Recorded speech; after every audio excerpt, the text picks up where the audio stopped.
Welcome to the Phuket Go weekly video update. If you want to catch up with all the latest news, make sure you check out phuket-go.com, including the daily weather forecast.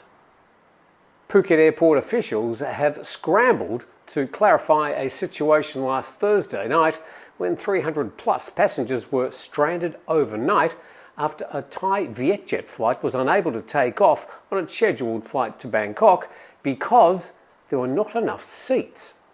Now, the incident and the shambles of disgruntled passengers and overwhelmed staff went viral, of course, on social media when more than 300 passengers ended up stuck at the airport because just one passenger didn't have a seat, as all the seats in the plane were full. VietJet's flight VZ309 was flying from Phuket International Airport to Suvarnabhumi in Bangkok. The plane not only pushed back but was taxiing towards the runway for takeoff when cabin staff alerted the pilot that one passenger didn't have a seat, a situation that's in clear breach of general flight safety procedures. By this stage, the time was after 11:30 p.m. and airport officials imposed the curfew for flights taking off or landing at the airport between 11:30 p.m. and 7 a.m. each day. The curfew had been imposed on the airport for ongoing maintenance and is expected to stay on until at least April next year. Now, the Civil Aviation Authority is wanting answers from Thai VietJet as to why it cancelled 3 flights on Thursday, which led to the embarrassing end of the day for both the airline and the Phuket airport officials. Thai VietJet insists that they looked after the passengers with offers for refunds, free flight changes and overnight accommodation. The police investigation into one particular Chinese crime kingpin has expanded to Phuket, with several businesses raided and live snakes seized, along with computers and vehicles. Officers carried out raids on a number of companies linked to the Chinese-born Thai citizen referred to as Tu Hao, following the arrest of 5 people in Bangkok and the seizure of 50 properties connected to him and the Shinawat family and bought under Thai nominee companies. 8 companies in Phuket were targeted in the latest raids, which took place in the Wichit sub-district. It's understood 6 of the companies had gone out of business during the pandemic and the other 2 have yet to reopen. The companies are leatherware vendors, a construction contractor, a store selling mattresses and beds, another selling birds' nests, and another selling traditional medicine made from snakes. The 2 companies still in business but yet to reopen are jewellery stores.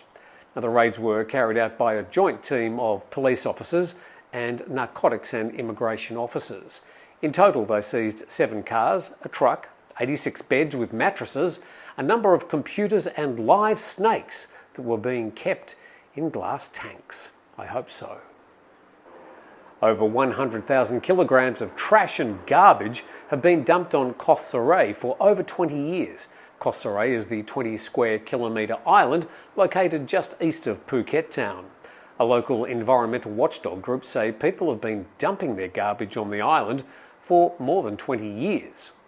Waranyu Bunsit from Monsoon Garbage Thailand explains that the Phuket fishing market is nearby, adding that he already reported the problem to the relevant authorities about 3 years ago.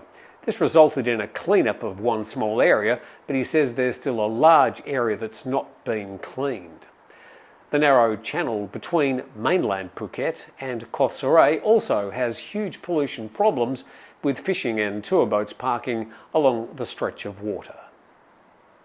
Patong Hill Road is now open to small vehicles in both directions.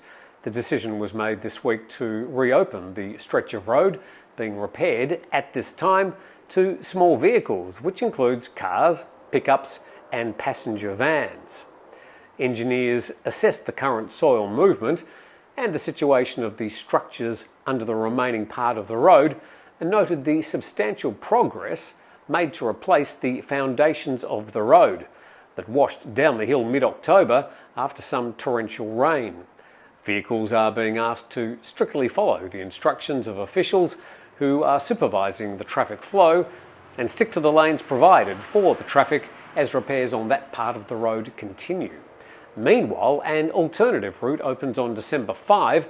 The new 3-kilometre cement road, reported to have cost 12 million baht, is more than twice as long as the current road over Patong Hill, and when they reach the top of the hill they'll have to cross the flow of traffic coming up the hill out of Patong, a potentially dangerous situation. But the biggest advantage of the hastily completed new road will be as a future backup route if there are other interruptions to traffic on Patong Hill in the future. The Phuket's international arrival numbers hit 10,000 people per day for the first time since Thailand's borders were shut down as a COVID precaution back in 2020. The surge of travellers matches the annual high season, which traditionally sees the largest contingent of arrivals during December and January each year. The numbers for the November 1 to 27 period show an increasing proportion of Russian arrivals, now making up more than the second, third and fourth most numerous nationalities combined. Indians, Australians, UK and German travellers continue to lead the way as the tourist mix for 2022-23 becomes clearer. Over the past month, November, more than 24 new flights were added from Russian ports directly into Phuket. At the same time, the second most numerous nationality, Indians, have actually dropped in number so far during November compared to October. Well, that's the main news stories from around Phuket over the last week. If you'd like to catch up with all the daily news on your favourite island, you can go to phuket-go.com. Thanks for watching.